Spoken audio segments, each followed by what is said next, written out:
Uhaw na uhaw ang mga bida dahil napakainit ng araw. Sinabi ni Brock na may isang bayan na nagngangalang Bloomingville na hindi malayo rito, ngunit iniisip ni Ash kung gaano ba kalayo ang hindi malayo. Nakakita si Ash ng tagas ng tubig mula sa isang valve at inaayos ito ng isang babae. Nagtanong ang mga bida kung maaari ba silang uminom ng tubig. Pumayag ang babae, kaya hiningi ni Brock ang kanyang email address o numero ng telepono at dahil doon ay pinilipit ni Misty ang kanyang tenga. Ang babae ay si Sonrisa at habang aayusin na sana niya ang mga valve, ginawa ito ni Brock para sa kanya. Nabasa si Brock ng tubig, ngunit sinabi nitong ayos lang dahil hindi na ngayon tuyot ang kanyang sense of humor, na nagpatawa naman sa babae. Pumunta ang mga bida sa kanyang hardin at hinayaan niyang madiligan ang mga halaman gamit ang mga tubo. Sinabi niya na mayroon siyang sistema ng tubo na nanggagaling pa sa mga bundok. Inimbita ng babae ang ilan sa kanyang mga sunflora upang madiligan. Alam niya na ang tubig mula sa bundok ang nagpapanatiling masaya sa mga sunflora para sa Sunflora Contest, isang paligsahan upang malaman kung sino ang may pinakamagandang sunflora. Isang lalaki ang dumating at tinanong si Sonrisa kung bakit hindi siya nag-e-ensayo. Sumagot siya na nag-e-ensayo naman siya, kaya tumugon ang lalaki, na nagngangalang Cyrus, na kumuha siya ng isang komedyante upang mas lumaki pa ang ngiti ng kanyang sunflora. Ipinaliwanag ni Sonrisa sa mga bida na gumagawa ng iba't ibang paraan ng mga tao sa kanilang bayan para maging kakaiba ang kanilang sunflora, habang siya naman ay binibigyan ng kanyang mga sunflora ng sariwang hangin at malinis na tubig. Napansin nila ang isang malungkot na sunflora, at sinubukan itong pasayahin ni Brock at Pikachu pero hindi sila nagtagumpay. Plano sana ni Sonrisa na isali ito sa paligsahan, ngunit tila malungkot ito. Nagkasundo ang mga bida na tulungan siya dahil nakainom naman sila ng tubig mula sa kanya. Maya-maya ay pumasok na ang mga sunflora sa greenhouse dahil natutulog sila kapag lumubog na ang araw. Binati sila ni Sonrisa ng magandang gabi at isinara ang pinto. Naglakad ang mga bida patungo sa Pokemon Center at natulog doon. Pumasok ang Team Rocket sa isang greenhouse at sinira ni James ang kandado. Nakakita sila ng maraming sunflora at binalak na kunin ang mga ito. Sinabi ni Meowth na may mas mabuti siyang ideya, ang sumali sa paligsahan upang manalo ng isang taon na supply ng noodles. Namangha sina Jessie at James sa ideya, kaya gumamit si Meowth ng isang light stimulator upang maglabas ng liwanag at gisingin ang mga sunflora. Sinabi ni Jessie na magkakamukha lang silang lahat, ngunit sinabi ni James na mayroon silang mga pagkakaiba at tinuruan siya ng hardinero ng kanyang lola kung paano ito makikita. Ganun pa man, nakikita pa rin ni Jessie na magkakamukha lang sila. Susunod sana si Meowth kay James, ngunit natisod siya sa isang hose at napindot ang isang buton na naging sanhi ng pagtunog ng alarm. Tumakas sina Jessie at James, at iniwan na nila si Meowth na nahuli sa isang lambat. Nagising ang mga bida at pumunta kay Cyrus, na itinuro si Meowth na malungkot dahil iniwan siya nina Jessie at James. May naisip na ideya si Misty at ibinulong ito kay Ash, na nagustuhan naman ang ideya. Nakiusap si Misty kay Cyrus na pakawalan si Meowth dahil nalinlang lang ito nina Jessie at James. Dahil wala namang ninakaw si Meowth, hinayaan na niya itong sumama sa mga bida. Akala ni Meowth ay sadyang mababait lang talaga ang mga bida kaya niligtas siya ng mga ito, ngunit sinabi ni na Misty at Ash na kailangan niyang bayaran ang pagpapalaya nila sa kanya. Samantala, isang snubble ang sumusunod sa kanilang amoy. Kinabukasan, sinabi ni Misty kay Sonrisa na kakausapin ni Meowth ang sunflora upang malaman kung bakit ito malungkot. Nakita ni Ash na sa wakas ay magagamit na ni Meowth ang kanyang madaldal na bibig sa mabuting paraan. Tinanong ni Meowth ang sunflora, at isinali na malungkot ito dahil hindi na ito nakakapaglaro kasama ang kaibigan nitong sunflora na nakilala nito noong bata pa ito. Biglang hinila si Meowth ng isang lubid at itinakbo nina Jessie at James. Tinanong nila si Cyrus tungkol sa isa pang sunflora, ngunit sinabi nito na napagpalit na niya ang sunflora sa Pokemon ni Nurse Joy. Agad na pumunta sa Pokemon Center ang grupo at doon ay nakita nga nila ang sunflora na nakipaglaro sa sunflora ni Sonrisa. Naging masaya muli ang sunflora ni Sonrisa, at sinabi ni Joy kay Sonrisa na maaari siyang pumunta roon kailanman niya gusto kasama ang kanyang sunflora. Sa araw ng contest, binihisa nina Jessie at James si Meowth bilang isang sunflora na hindi niya ikinatuwa, ngunit sinabihan siya ng dalawa na kailangan niyang gawin ito dahil sinira niya ang plano sa mga sunflora. Pinanood ng mga bida ang paligsahan, kung saan kasali si Cyrus at ang kanyang higanteng sunflora, si Sonrisa at ang kanyang sunflora, at dalawang tao na sina Jessie at James na nakadisguise at isinali ang kanilang sunflora na si Meowth, na ikinabahala ng mga bida dahil tila pamilyar ang mga ito sa kanila. Nakita ng mga hurado na kahanga-hanga ang mga sunflora ni na Sonrisa at Cyrus, ngunit nakita nilang may kakaibang katangian ang kina Jessie at James. Biglang dumating si Snubble at inamoy nito si Meowth at kinagat sa buntot. Nabunyag na napeke si Meowth, kaya naghagis na ang Team Rocket ng smoke bomb at nagpakilala. Hinila ni na Jessie at James sina Snubble at Meowth, at itinapon ni Jessie palayo si Snubble. Sa pagpindot ng isang buton, iniharap ni James ang mga salamin na kanilang inihanda sa lahat, kaya ang lahat ay nasilaw sa refleksyon ng sikat ng araw at lumaki ng sobra ang mga ulo ng mga Sunflora. Inakala ng mga bida na plano nilang nakawin ang mga Sunflora, ngunit itinanggi ito ng Team Rocket, habang inihahanda ang kanilang balon upang ihulog ang lambat sa mga noodles para nakawin ang mga ito. Gayunpaman, pinigilan pa rin sila ng mga bida. Inilabas ni Jessie si Arbok at inilabas naman ni Ash si Chikorita na nagpakita muna ng paglalambing. Gumamit si Chikorita ng Vine Whip, ngunit sumablay ito. Inilabas ni Misty si Poliwag, na sinampal si Arbok at nakaiwas sa poison sting nito.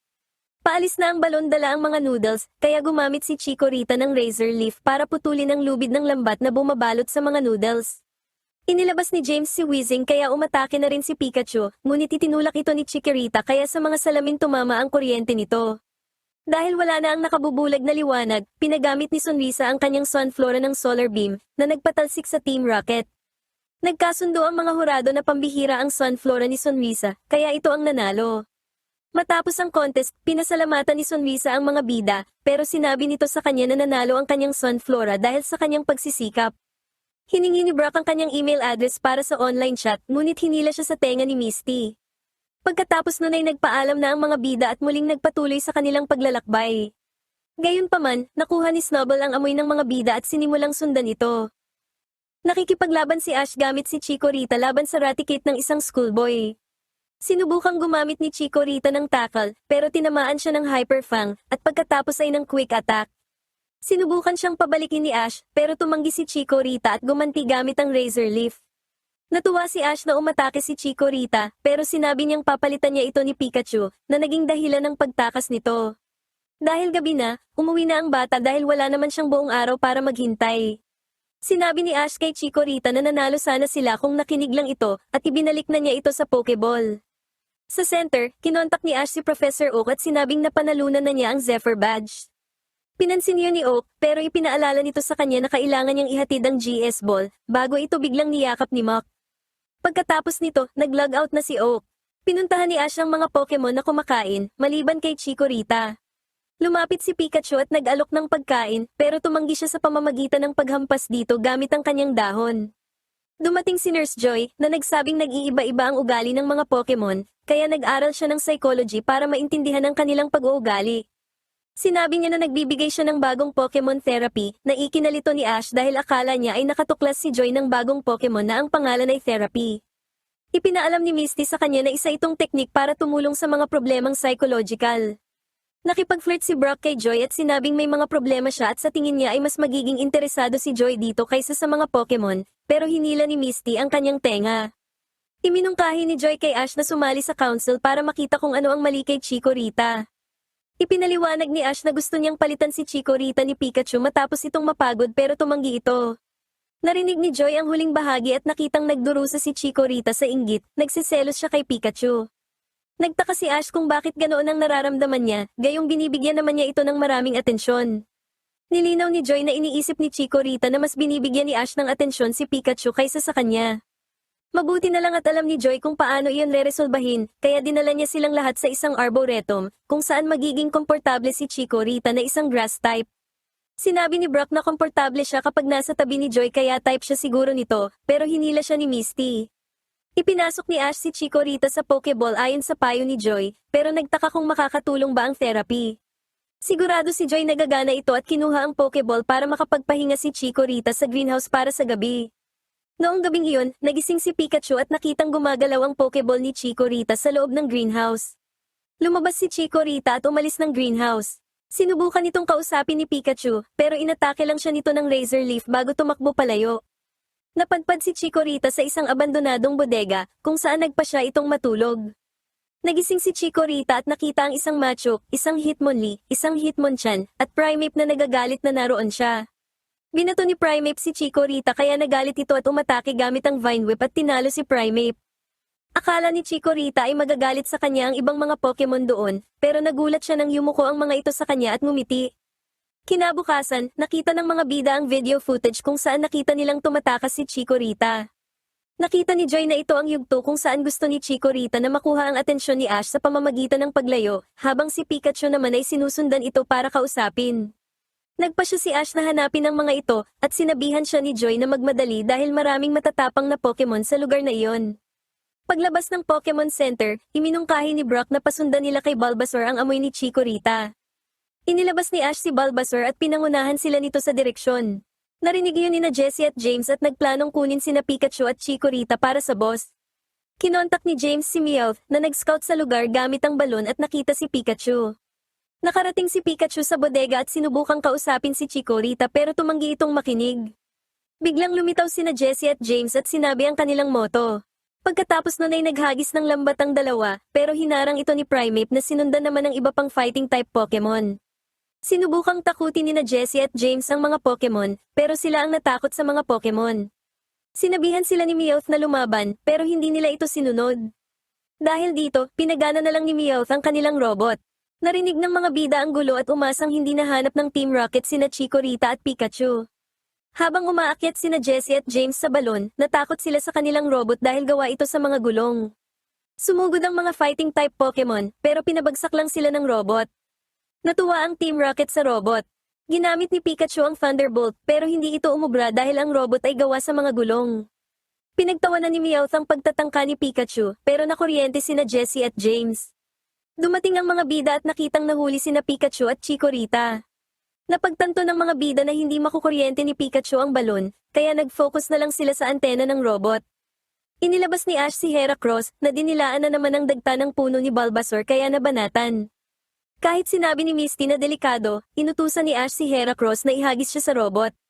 Kaso nang ihagis siya ni Heracross, pinaiwas ni Meowth ang robot kaya sumablay si Ash. Tumayo si Ash at nakita ang water tower at inakyat ito. Sinubukan ni Ash na tumalon sa robot pero pinaiwas na naman ito ni Meowth. Mabuti na lang at ginamit ni Chikorita ang Vine Whip para iligtas siya mula sa pagkahulog. Inilagay siya ni Chikorita sa tuktok ng robot kaya nahugot niya ang antena na naging dahilan para magwala ang makina. Nakalaya sina Chikorita at Pikachu habang hinila naman ng robot ang balon ng Team Rocket pababa. Pinutol ni Meowth ang tali para iligtas ang kanyang sarili pero nahulog sina Jessie at James sa ulo ng robot at sumabog ito kaya tumalsik pa rin silang tatlo. Kalaunan, nagpasalamat si Ash kay Joy at inamin dito na tunay nitong naiintindihan ang mga Pokemon. Nagpasalamat rin si Joy sa kanya at sinabi na sana ay na-explore pa niya ang psyche ni Chikorita. Sinabi ni Brock na pwede ring i-explore ni Joy ang kanyang psyche na naging dahilan para hilahin siya ni Misty palayo at tawaging Psycho. Pinaakyat ni Ash si Pikachu sa kanyang balikat at sa kabila naman si Chikorita na labis nitong ikinatuwa. Pagkatapos nito, naglakad na ang mga bida patungong Azalea Town.